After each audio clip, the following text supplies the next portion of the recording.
Sekarang bawahnya, dan manusia itu biasanya ia gembira kepada orang yang mencela musuhnya. Ini caranya gimana kita biar bisa benci pujian. Manusia itu biasanya ia gembira kepada orang yang mencela musuhnya. Maksudnya gimana? Kita punya musuh seseorang, A gitu. Ada orang ngerasani A, ayo kemayon, kita melok seneng. Biasanya kita gitu ya. Alhamdulillah, berarti aku gak elek, yang elek itu si A. Nah, manusia tuh biasanya punya sifat gembira kalau ada orang mencela musuhnya. Kemudian, dan orang ini, kenapa kita bisa bersikap nomor 6 tadi itu? Kok memarahi orang yang memuji? Karena orang ini, nomor 6 ini, musuhnya adalah dirinya sendiri. Musuhnya tuh dirinya sendiri. Jadi kalau ada orang mencela dirinya, dia seneng gitu. Ngertos ya? Enggak, bingung ya panjenengan? Oke, dilanjut ya. Maka karena ini tidak biasa. Sikap gini di kalangan kita orang Jawa ini nggak biasa banget. Ini orang Arab tuh biasanya vulgar gitu ya. Kalau orang Arab tuh kan apa? Lebih kalau kita bilang itu kurang halus gitu kan ya, dibandingkan dengan orang Solo.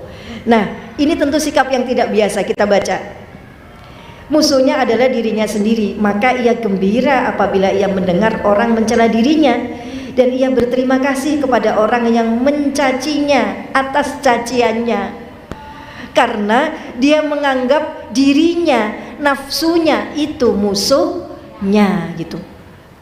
Tadi gemes aku, kenapa aku tuh kok seneng sih, kok masih ada seneng dipuji itu. Berarti yang seneng dipuji itu siapa? Dirinya. Ini musuh. Kok bisa musuh? Karena rasa senang ini jadi penyakit, ini nafsu yang membinasakan saya ntar gitu. Jadi ini musuhku, aku tidak boleh memberi makan kepada musuhku. Jadi jangan sampai musuhku, nafsuku ini senang. Makanya kalau ada orang ngilokno dirinya, dia senang karena musuhnya adalah dirinya atau nafsunya. Jadi dirinya ini maksudnya apanya? Nafsunya. Fis, ya Allah Fis, kamu tuh lo kok dielem orang dia, padahal kamu tuh gak kayak gitu, tuh benci aku. Kalau ada orang ngilokno, iya anjane ngono, aku ngono, kapok gitu, dikapokin sendiri gitu. Kapok nafsuku, kapok. Kamu dilokno kapok ya, wis. Ayo ngalih gitu. Nafsunya disuruh pergi biar nggak dipuji gitu. Jadi kalau ada orang memuji, seneng, karena dengan itu nanti nafsu dipujinya akan pergi, menjadi nafsu senang dicela. Nek ngeten paham? Nah, jadi musuhnya adalah nafsunya sendiri. Nafsu masih merasa nyaman dengan pujian. Jadi kalau ada orang mencela, berarti orang ini memusuhi nafsunya, maka dia terima kasih. Kemudian, dan ia meyakini akan kecerdikan dan kepandaian orang yang mencacinya, karena ia bisa mengetahui akan kekurangan-kekurangannya.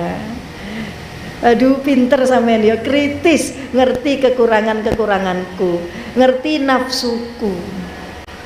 Aku kepuingin ngalahkan nafsuku, belum mampu, tapi lewat sampean aku bisa mampu. Matur nuwun. Perlu diberikan apa tadi? Brownies.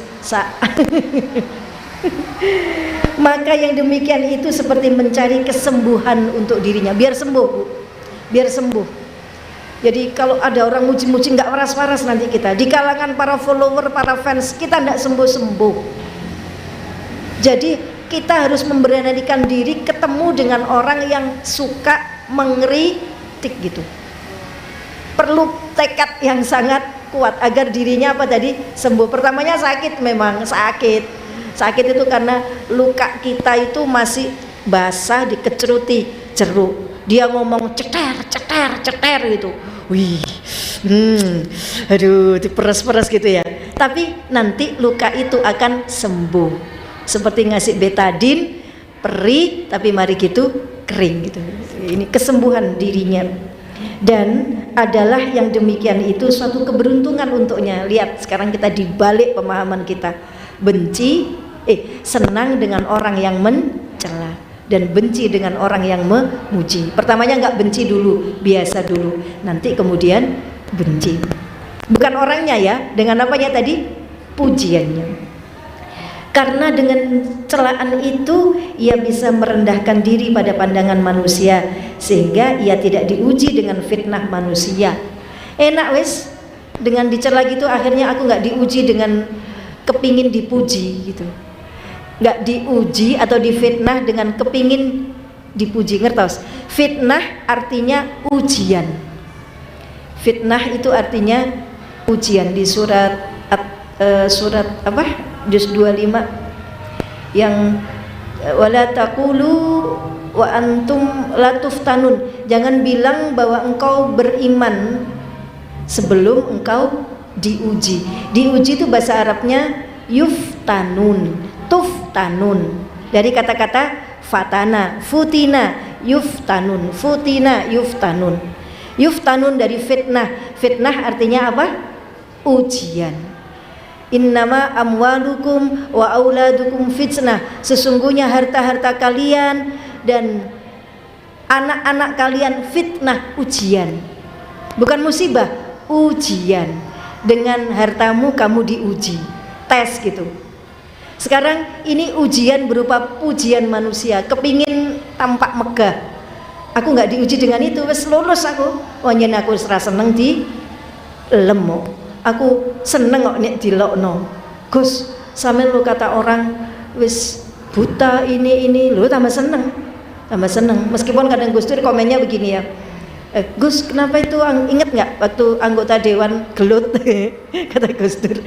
Iya, memang TK, anak TK dengan enteng gitu komentar seperti itu. Ya, ini arek TK kan begitu. Yang dilokno ya jelas mencak-mencak. Oh, memang belum sampai level seperti itu pedas banget. Udah ya begitu. Nah seperti ini berarti kita nanti sudah lepas dari fitnah manusia, karena kebanyakan kita ke manusia itu butuhnya karena butuh butuh lem-leman atau nafsu ya, ini ananiyah. Apabila ia dihantar kepada kebaikan-kebaikan, niscaya ia tidak bersusah payah untuk memperolehnya. Maka semoga perilaku yang demikian ini menjadi kebaikan atas kekurangan-kekurangannya, di mana ia lemah dari menghilangkannya. Susah kalau kita berusaha menghilangkan, kecuali dengan ujian tadi, dicela sama orang. Jadi kalau sekarang datang celaan, bersyukurlah. Ini saatnya datang fitnah atau ujian. Kita harus mampu melewatinya. Level 1 enggak ya, 2, 3, 4, 5 sampai level berapa tadi? 6. Wih, aku seneng kon dilokno. Wih, ya Allah, berbunga-bunga. Mari dilokno. Aneh iki. Yo aneh. Karena aku lagi diet apa? Pujian gitu, lagi diet pujian. Wih, ya Allah, berita gembira, good news apa? Aku mari dilokno. Nuwun ngeloknone tapi bener gitu ya. Ya itu. Maka jikalau orang, karena kalau kita nggak lewat gitu nggak bisa Bun. Kalau misalkan iri itu kan dari dalam, ujiannya dari diri. Tapi kalau ini ujiannya dari sosial, dari orang gitu. Jadi harus ketemu orang yang mencela, baru kita tahu kita sudah lulus atau belum. Tahu kemarin apa, jejer dengan orang yang suka mencela, karena musibah, gimana rasa hati kita. Ujiannya dari orang, bukan dari diri sendiri. Wah, berat. Tetapi itulah cara memerangi nafsu. Kados ngoten. Maka jikalau orang yang menghendaki jalan akhirat atau sufi mau melawan hawa nafsunya sepanjang umurnya pada perilaku yang satu ini, yaitu hendaknya berimbang baginya antara pujian dan celaan, niscaya kita, jangan iya ya, kita akan mendapatkan kesibukan yang menyibukkannya, yang tidak akan selesai. Bersamaan dengan kesibukan itu untuk hal yang lain, antara ia dan kebahagiaan terdapat banyak rintangan. Kebahagiaan apa? Dapat surga. Surga itu ya jannatun na'im, itu kan jazaa'an bima kanu ya'malun dan sebagainya, yang apa, wasari'u ila maghfiratin min rabbikum wa jannatin 'arduha ka'ardis sama'i wal ard wa'iddat lil muttaqin. Dijanjikan surga yang luasnya langit dan bumi. Itu cara merolehnya ini dengan memerangi apa tadi? Nafsu diri sendiri dengan amal nih. Ya, tapi kita sudah belajar amal itu bisa berarti kalau kita berhasil menjauhi kemaksiatan. Maksiat itu adalah mengikuti hawa nafsu. Jadi amal kita itu akan habis kalau kita tidak menjauhi maksiat. Kemarin ya, maksiat lisan, kita lagi di masjid, di situ kita nyalain HP, jawab WA, itu kan bicara, itu bicara tapi lewat WA. Itu 40 tahun amal kita itu habis. Itikafku yang dulu habis karena saya jawab WA yang perkara dunia di dalam masjid. Maka kalau kita lagi di dalam masjid, jangan WA-an. Ya kalau HP untuk Quran, baca ngaji, moto nopo-nopo. Tapi kalau jawab HP, "Sik Mas, aku cek ngaji," itu keluar dulu. Jangan di dalam masjid. Karena man takallama, siapa yang berbicara perkara dunia di masjid, ahbatallahu amalahu arba'ina sanah, maka Allah menghapus amalnya 40 tahun. Jamaah zuhur di masjid, mari jamaah sebelah kucing wiritan ngenteni. Biasanya ibu yang sudah sepuh kan suka ngobrol. Lah salahnya, kurang baiknya ngobrolnya di dalam masjid, habis pahalanya itu. Jadi amal itu harus disertai dengan belajar menjauhi maksiat, biar amalnya ini tidak rusak, tidak habis. Termasuk ini tadi, aku tilokno loro ati terus, loro atimu itu menghabiskan amalmu. Gimana caranya? Sembuhkan nafsumu ingin dipuji. Dengan ini selesai bab pujian ya. Dan kita masuk ke bab berikutnya. Alhamdulillah masih ada waktu. Nah Bu, ini tentang riya. Masih pegang juz 6 kan ya? Nggih. Bab riya. Ada pertanyaan soal pujian? Kalau Rasulullah tadi memuji, yang dipuji Rasulullah apa tadi? Tadi ajaban. Apa tadi yang dipuji Rasulullah? Mukmin, keimanan. Dipuji Rasulullah untuk apa? Memotivasi kita, memberi berita gembira, jangan sedih kalau aku meninggal gitu.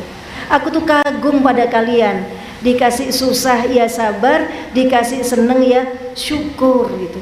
Aku seneng nang sampean itu Kanjeng Nabi. Itu memuji yang niatnya untuk menguatkan. Kayak suami anak, ada teman ditinggal suaminya meninggal, sampean kuat. Sampean sudah melewati yang lebih dari ini, insya Allah kuat, insya Allah kuat. Nanti ketemu banyak lagi hikmah di balik kejadian. Itu bukan memuji, itu memberi kekuatan. Seperti siapa tadi? Rasulullah. Anak kita mau ujian, semangat nak, sampean tuh pinter nak, semangat, bisa sampean. Sampean sudah belajar, mama mendoakan sampean sodako, insya Allah bisa nak, bisa sampean. Itu menyemangati, bukan memuji. Memuji anak boleh nggak? Boleh kalau niat memotivasi. Memuji suami dalam rangka merayu boleh. Sampean guanteng mas, tanggal 6 ini ketok guanteng gitu. Dunia akhirat sampean ku guanteng mas. Dan boleh nggak gitu? Pujian suami ke istri, pujian istri ke suami yang bohong, nggak ganteng belas padahal ya. Itu ibadah. Tapi dalam rangka itu bukan menutupi ini ya, bukan menutupi suami kawin lagi bilang bohongnya suami ke istri adalah ibadah. Kalau itu ya bohong beneran ya, bohong beneran. Pujian yang sifatnya merayu itu loh ya. Sampean ketok pantes mas nek kaosan lorek-lorek, koyo Pak Sakera. Iya. Suami memuji istri, masakan. Ya sambelnya kok enak mah, kok ono sambel koyok ngene iki mah.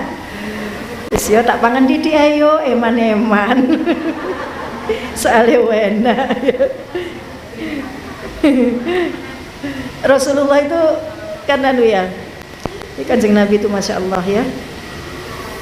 Ya Allah, Kanjeng Nabi itu sedo. Ya intikal ilallah itu kata Kanjeng Nabi kan, aku meninggal itu juga baik gitu. Lah bagi Sayyidina Abu Bakar ketika ketemu dengan Ummu Aiman itu ibu asuh yang merawat Rasulullah. Kan begitu Rasulullah itu suka ziarah ke Ummu Aiman. Ini ibu asuhku waktu aku masih kanak-kanak ngendangi. Begitu Rasulullah sudah nggak ada, intikal, tradisi itu dilanjutkan oleh Sayyidina Abu Bakar, ngajak Sayyidina Umar, ayo ngendangi Ummu Aiman seperti yang dilakukan oleh Kanjeng Nabi, ngendangi. Begitu disambangi, diziarahi, Ummu Aiman tuh nangis. Terus kata Abu Bakar begini, Sayyidina Abu Bakar, jangan sedih, Rasulullah tuh enak, sudah jauh lebih enak di sisi Allah daripada waktu di dunia. Kanjeng Nabi itu sering siam, ndak dahar. Di rumahnya Aisyah wonten daharan, mboten Kanjeng Nabi, ya udah aku tak poso. Itu dalilnya puasa sunnah itu ndak perlu dalil. Pokoknya kono panganan poso, ndak perlu apa ini poso apa iki? Poso wis poso itu. Kemudian besoknya lagi ke rumah Hafsah ada makanan wonten daharan, mboten Kanjeng Nabi, ya wis aku tak poso. Sering gitu. Sering ndak ada daharan. Kanjeng Nabi sering nggak ada daharan. Beliau sehari ngecap ya, yang alasnya tuh tikar yang masih ya anyaman daun kurma yang berbekas di punggungnya itu beliau. Jadi ketika Ummu Aiman nangis, Abu Bakar menghibur, enak di akhirat, enak sama Allah Kanjeng Nabi daripada di dunia. Bukan itu yang tak tangisi, kata Ummu Aiman. Aku nangis karena Jibril nggak datang lagi, wahyu terputus, Jibril nggak datang lagi. Itu yang ditangisi oleh Ummu Aiman. Dan memang ya, tetapi Jibril memang nggak datang. Tapi begitu kita baca Al-Quran, Rasulullah hadir. Karena Al-Quran itu adalah firman Allah kepada malaikat Jibril, kepada Nabi Muhammad. Jadi kalau kita ngaji Al-Quran, itu kita baca firman Allah kepada Nabi Muhammad. Kanjeng Nabi hadir. Ngaji Quran tuh Rasulullah hadir, nyimak bacaannya. Makanya kita baca Quran disuruh tahsin itu karena biar tidak salah. Karena Allah dan Rasulullah menyimak bacaanmu. Bukan cuma sholawat, bacaan Quran itu juga kita menghadirkan siapa? Rasulullah. Karena Al-Quran itu firman Allah kepada Rasulullah. Demikian juga dengan sholawat. Allahumma sholli ala Sayyidina Muhammad. Di bulan-bulan lahirnya Rasulullah ya, buah-buah, kita tahu buah rambutan itu berbuah ya, mesti musimnya musim maulud.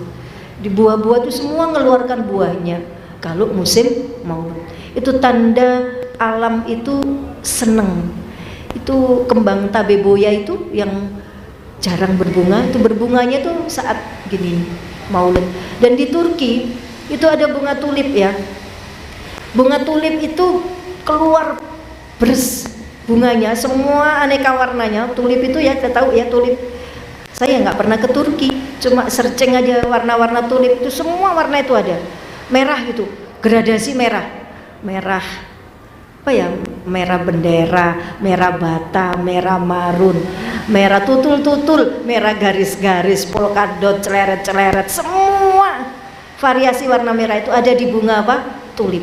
Pink, pink baby pink, apalagi marbel, pokoknya Fanta, yang warna semua ada bunga tulip. Dan itu kalau di Turki mekarnya khusus bulan April, mulai 1 April. Nanti kalau masih Maret tanggal 30 dia belum mekar. Mekarnya tuh April dan sepanjang April. Kenapa? Karena Rasulullah lahirnya di bulan April. Benar-benar Rabiul Awal, April itu bulan-bulan yang alam ini bersuka cita. Dan ya Allah ya, Kanjeng Nabi itu seperti tadi ya, susah, tetapi beliau tadi bilang, aku hidup itu ya baik, aku meninggal ya baik. Dan bagaimana kita menghadirkan kanjeng Nabi? Dengan membaca apa tadi? Al-Quran atau baca sholawat. Kalau ditanya, Allah gini lagi ngapain dia? Duh, Allah kok ngapain? Katanya Allah tuh sibuk. Kulla yaumin huwa fi sya'n. Kulla yaumin huwa fi sya'n. Fa bi ayyi ala'i rabbikuma tukadziban. Malaikat lagi ngapain ya? Kalau baca ayat Ar-Rahman tadi, Allah tuh sibuk. Sibuk ngapain ya? Ngurus alam ini ta? Nggak, sudah ada yang bagian ngurus. Jadi Allah ngapain? Al-Ahzab. Innallaha wa malaikatahu yusalluna 'alan nabi. Innallaha sungguh Allah wa malaikatahu dan malaikat Allah yusalluna. Apa yusalluna? Bersolawat. Bukan sekedar bersolawat, itu fi'il mudhari' dan bertasydid. Shalla yusalli yusalluna, ada wawununnya, jamak mudzakkar salim. Artinya apa? Sedang dan terus menerus. Sesungguhnya Allah dan para malaikatnya sekarang ini ya sedang dan terus menerus bersolawat ala nabi, atas kanjeng Nabi. Jadi Allah itu terus menerus bersolawat untuk kanjeng Nabi. Maka terus ya ayyuhalladzina amanu shallu alaihi. Maka kalau kamu beriman dipanggil Allah, khusus yang iman, sing ra iman ya urus. Ndak ngurus ndak tak panggil. Kalau kamu iman, shallu, bersolawatlah bersama-sama dengan siapa tadi? Allah dan malaikatnya ala nabi wasallimu taslima, bersalamlah kepada beliau sesalam-salamnya. Karena sholawat kita itu bersama-sama dengan sholawatnya Allah, bersamaan dengan sholawatnya siapa? Malaikat. Di Allah tuh sibuk bersholawat, sibuk, malaikat juga sibuk bersholawat. Sholawat-sholawat kita, makanya sholawat kita itu mbok didung-dung, atau nggak pakai salatullah salamullah ala toha, kaku gitu ya, atau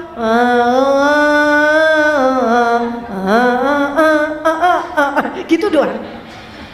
Itu bersama-sama dengan sholawatnya Allah sampai karena gabung dengan siapa tadi? Allah dan malaikat. Katut sholawati Allah, itu sholawat.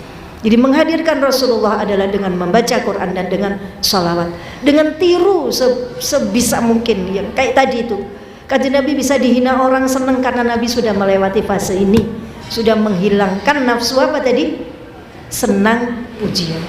Dan kita bisa bersolawat itu biar itu tadi, biar ya Allah tiru sidik-sidik apa yang dilakukan oleh kanjeng Nabi. Allahumma sholli wa sallim wa barik alaihi wa ala alihi